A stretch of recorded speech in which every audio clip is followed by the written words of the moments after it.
Hello everyone, welcome back to my another blog. This is Mauzam, your friend in China. और आज हम बात करने वाले हैं why did I decide to study in China. तो सबसे पहला रीज़न तो ये था कि मेरा लैंग्वेज सीखने का इंटरेस्ट। मैं जब स्कूल में था, कॉलेज लाइफ में पाकिस्तान में, तो उस वक्त भी मुझे काफ़ी ज़्यादा शौक होता था लैंग्वेज सीखने का।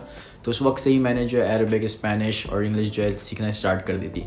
लेकिन फिर जैसे जैसे मैं ग्रो होता गया, मेरी मैंटेलिटी बदलती गई, सोचने का तरीका थोड़ा सा बदला। तो मुझे उस वक्त ख्याल आया कि अब ऐसी लैंग्वेज सीखनी चाहिए जिसका फ्यूचर में कोई जॉब अपॉर्चुनिटी ज़्यादा हो, जो मेरे लिए फ़ायदेमंद हो। तो उस वक्त मुझे ख्याल आया कि चाइनीज़ लैंग्वेज सीखनी चाहिए, और फिर उसी से मुझे ख्याल आया कि अब चाइना भी जाना चाहिए। तो मुझे चाइनीज़ लैंग्वेज सीखने के लिए चाइना ही क्यों आना चाहिए था, मैं पाकिस्तान में भी सीख सकता था। तो उस वक्त देखें, लैंग्वेज जब आप सीखते हैं तो आपको इन्वायरमेंट चाहिए होता है। चाइनीज़ लैंग्वेज उस टाइम पाकिस्तान में ऐसा नहीं था कि इंग्लिश लैंग्वेज की तरह है कि आप कहीं भी जाएँ, फ्रेंड्स एंड फैमिली में, आपके दोस्तों के इन्वायरमेंट में आप कॉमनली यूज़ कर सकें। उस वक्त इतना कोई इन्वायरमेंट नहीं था। तो मुझे ऐसा लगता है जब आप लैंग्वेज सीखते हैं तो आपको इन्वायरमेंट की ज़रूरत होती है, जो कि उस वक्त पाकिस्तान में नहीं थी। लेकिन अब ये है कि चाइनीज़ लैंग्वेज की इन्वायरमेंट काफ़ी ज़्यादा है। इवन आपके स्कूल्स में चाइनीज़ लैंग्वेज पढ़ा रहे हैं वहाँ पे, यूनिवर्सिटीज़ में, बहुत सारी यूनिवर्सिटीज़ में आपको चाइनीज़ लैंग्वेज सिखा रहे हैं। तो अब तो अच्छा खासा इन्वायरमेंट है वहाँ पे।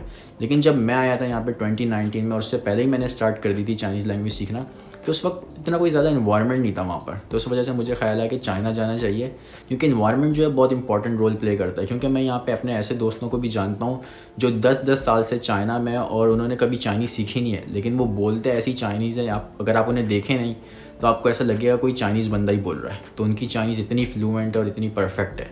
अच्छा, तीसरा रीज़न था चाइनीज़ कल्चर। मुझे ऐसा लगता है जब आप किसी दूसरी कंट्री की लैंग्वेज सीखते हैं तो उसका कल्चर समझना बहुत ज़्यादा इंपॉर्टेंट होता है। अब आप शायद सोच रहे होंगे, यार मैं कैसी किताबी बातें कर रहा हूँ, Chinese language, Chinese culture, Chinese language सीख लिया काफ़ी नहीं है क्या? तो देखिए, वो काफ़ी नहीं होता, क्योंकि जब आप चाइनीज़ लैंग्वेज सीखते हैं, आप इन द एंड चाइनीज़ किन लोगों के साथ बोलेंगे? आप चाइनीज़ लोगों के साथ बोलेंगे, पाकिस्तानी या इंडियन या बांग्लादेश या किसी वेस्टर्न लोगों के साथ तो नहीं बोलेंगे ना।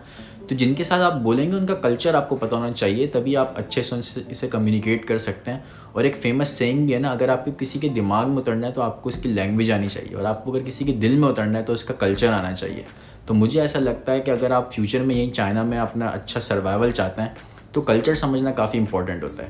अच्छा, फोर्थ रीज़न था कि जॉब अपॉर्चुनिटीज़, क्योंकि चाइना में जॉब अपॉर्चुनिटीज़ बहुत ज़्यादा हैं फॉरेनर्स के लिए। तो मेरा उस वक्त ये प्लान था कि स्टडी ड्यूरेशन में चाइना को अच्छे से समझेंगे और वहाँ पे नेटवर्किंग करेंगे, और फिर इन द एंड वहाँ पे ही कुछ बिज़नेस या जॉब करेंगे। क्योंकि चाइना में बहुत ज़्यादा जॉब अपॉर्चुनिटीज़ हैं फॉरेनर्स के लिए, और काफ़ी सारे एशियन वेस्टर्न कंट्रीज़ के लोग जो हैं, जो बिज़नेस कर रहे हैं, समहाउ चाइना से उनका कहीं ना कहीं ताल्लुक़ बनता ही है।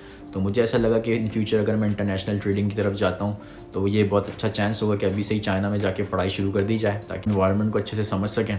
इसके अलावा चाइना जो है काफ़ी अफोर्डेबल है। चाइना की एजुकेशन, लिविंग एक्सपेंसेस जो है एक मिडिल क्लास फैमिली काफ़ी आसानी से अफोर्ड कर सकती है। इसके अलावा चाइना जो है काफ़ी सारी स्कॉलरशिप्स भी प्रोवाइड कर सकता है। तो कोई अगर ऐसे स्टूडेंट हैं जो अफोर्ड नहीं कर सकते तो वो स्कॉलरशिप्स पर अप्लाई कर सकते हैं, और वो बहुत सारी अवेलेबल हैं, और उसमें जो है काफ़ी आसानी से आपको स्कॉलरशिप मिल भी जाती है। उसमें आपको आपकी ट्यूशन फ़ी कवर होती है, आपका अकोमोडेशन, इवन आपको स्टाइपेंड भी मिलता है। तो बहुत सारे स्टूडेंट्स उस पर अप्लाई भी करते हैं और यहाँ पर आके उसी पर पढ़ते हैं। और मैं काफ़ी सारे स्टूडेंट्स को ऐसे भी जानता हूँ जो यहाँ पर ही जॉब करके अपने अर्न करते हैं पैसे, और इससे यूनिवर्सिटी की फ़ीस भी पे करते हैं, और अपने लाइफ एक्सपेंडिचर्स भी कवर करते हैं, और इवन वो कुछ सेविंग करके अपने घर भी भेज देते हैं।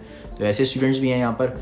इसके अलावा और भी काफ़ी सारे रीज़न्स हैं जिसकी वजह से मुझे लगा कि चाइना जाना चाहिए। जैसे कि चाइना बहुत वेल डेवलप्ड है, और यहाँ पर सेफ्टी सिक्योरिटी के कोई इश्यूज़ नहीं होते हैं। मैं इवन के यहाँ पे मुझे 4 साल होने वाले हैं, और इन 4 सालों में मुझे कभी भी सेफ्टी की वजह से कोई प्रॉब्लम नहीं हुई।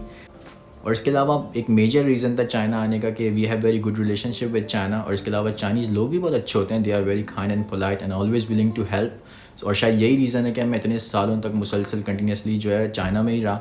और क्योंकि जब आप कहीं दूसरी फॉरेन कंट्री में जाते हैं तो आपके वहाँ फ्रेंड्स एंड फैमिली नहीं होते, कभी कभार आपकी होम सिकनेस होती है।